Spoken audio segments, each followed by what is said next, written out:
Good evening. I'm John Batchelor. This is the John Batchelor Show. A lot of politics, and we march immediately to the sound of voting. Malcolm Hoenlein, Conference of Presidents, major American Jewish organizations, joins me. He's just returned from the White House, the annual celebration, the Hanukkah celebration at the beautiful White House. We go now to, let us put this way, Malcolm. Turkey is represented by Erdogan, and Erdogan is no friend of the Jews. Let's put it this way.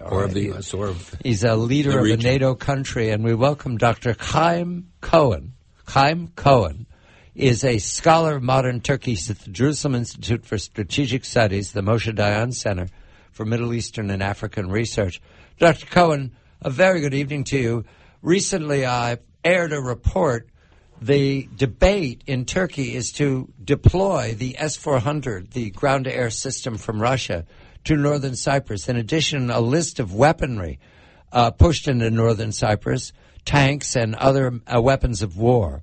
The explanation is that Turkey is looking to dominate the eastern Mediterranean. Is that accurate to your understanding? Are they projecting power that deeply? Good evening to you. Good evening, first of all. Thank you very much for this wonderful opportunity. I just wanted to clarify something. S-400, for now, their usage is only limited inside Turkey. And they're also not that operational right now, but the Turks are very much willing to use them in the future, and they're also ordering some new batteries from Russia, which is creating a huge friction with the United States. But regarding your point with Cyprus, according to Tovima newspaper, in July 2019, 42 German Leopard-made tanks were reportedly dispatched to Cyprus, to northern Cyprus, in a secret way. And it's not a secret that also since 2011, the Turkish Navy's presence is very much felt in the eastern Mediterranean. The Turks launched a very ambitious national warship program called Milgem, and they already sent 4 corvettes to the eastern Mediterranean.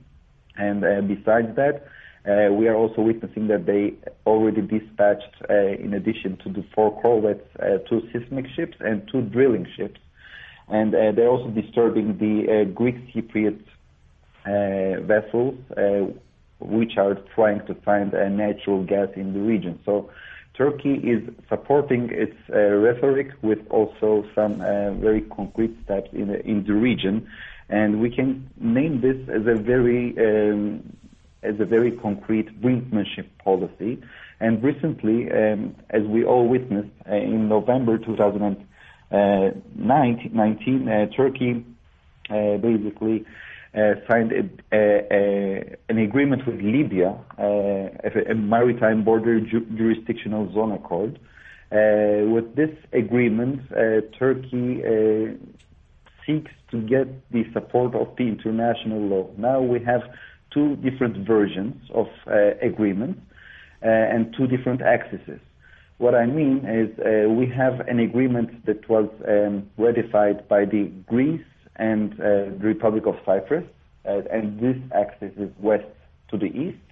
And now we have this new deal that was signed between Turkey and Libya, that it is the north and the south axis. So with this new north and south axis, Turkey seeks to cut the connection between the exclusive economic zones of Republic of Cyprus and Greece. And as a result, they are basically putting an end to this ambitious Middle East pipeline that it will be originated from Israel and later to Cyprus, and from Cyprus to Greece and then to Italy. So this is very complex. It's a very complex move. It's a chess move, I must admit. And of course, the Greeks and European Union are trying to stop Turkey's initiative, because at the end of the day, this is creating a very huge problem. And another issue here is very much important. Turkey signed this agreement with Government of National Accord, with the head of this government, Fayez El-Sarraj, He is representing the UN-recognized government of Libya. But when we are looking at the map, we can see that this particular government is not controlling the eastern shores of Libya, the shores of Tobruk.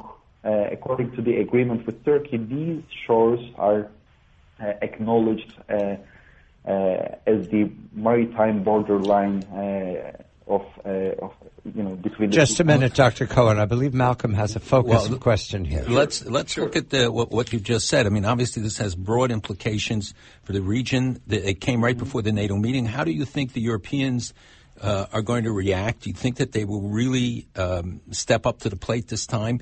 And for Egypt as well, this has serious implications. Yes, look at the map of the Mediterranean. Turkey, Asia Minor, is way over here in the east, and Libya is way over here in the center to the west. It's 400 miles across the Mediterranean. Nothing natural about this unless you're identifying Turkey as making an aggressive move towards the whole region. Please continue, Dr. Cohen.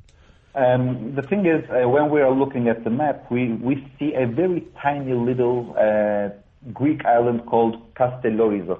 And this Turkish-Libyan agreement is turning the Kastellorizo island into a Greek enclave in the Turkish waters, which is disconnecting it from the rest of the Greek islands and the Greek territorial waters, which is a nightmare for the Greeks.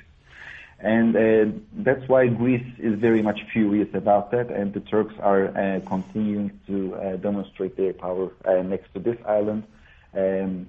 Regarding your question about the European Union, I must admit that the Europeans cannot, from my perspective, of course you don't have to agree with me, cannot use their leverage against Turkey for another reason, because nowadays Turkey is hosting approximately 3.6 million Syrian refugees according to the official numbers.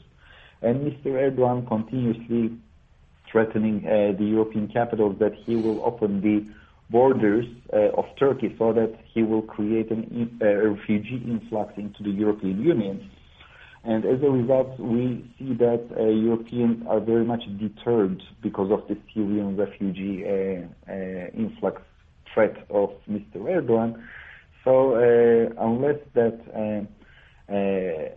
unless European Union will take real measures that may deter Turkey, I really don't think that rhetorical statements will deter Turkey. And regarding Egypt, and Abdel Fattah el-Sisi came to power with a military coup d'etat. That's why Mr. Erdogan is not granting him any legitimacy, and he is not seeing him as a legitimate leader in the region. That's why the bilateral relations between Egypt and Turkey is suffering an unprecedented low.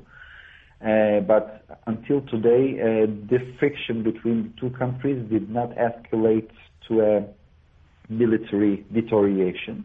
It's only verbal blaming, and I don't think that it will further deteriorate. The Greek Cypriots and Greeks are trying to recruit more and more players into this equation in order to change the balance of power in their favor. But from my perspective, no player would be very much eager to confront Turkey only for the sake of this new Greek Cypriot or Greek alliance. And I guess Greeks also know that. The Israelis are very much aware of the fact that the Greeks are trying to use Israel as a shield vis-a-vis Turkey. And of course, we already have enough enemies, so we are not going to confront Turkey. Dr. Cohen, just in summary here, just to quickly now, we have about 30 seconds. These moves by Turkey, the whole neighborhood sees it. Is Turkey aware that it's making everybody unhappy? Is that on purpose, yes or no? I think yes. The Turkish foreign policy nowadays is we have a doctrine in Turkey. It is called the precious loneliness, and even the term itself is explaining everything. Turkey, according to this worldview, Turkey prefers to be alone rather than being with immoral states as they tag it. Well, they're alone inside NATO, and it is a problem for all of us. And the House Foreign Relations Committee, Senate Foreign Relations was 18-4, pretty clear declaration Dr. against her. Eytan Cohen, a scholar of modern Turkey, he's at the Jerusalem Institute for Strategic Studies, Hoenlein. I'm John Batchelor.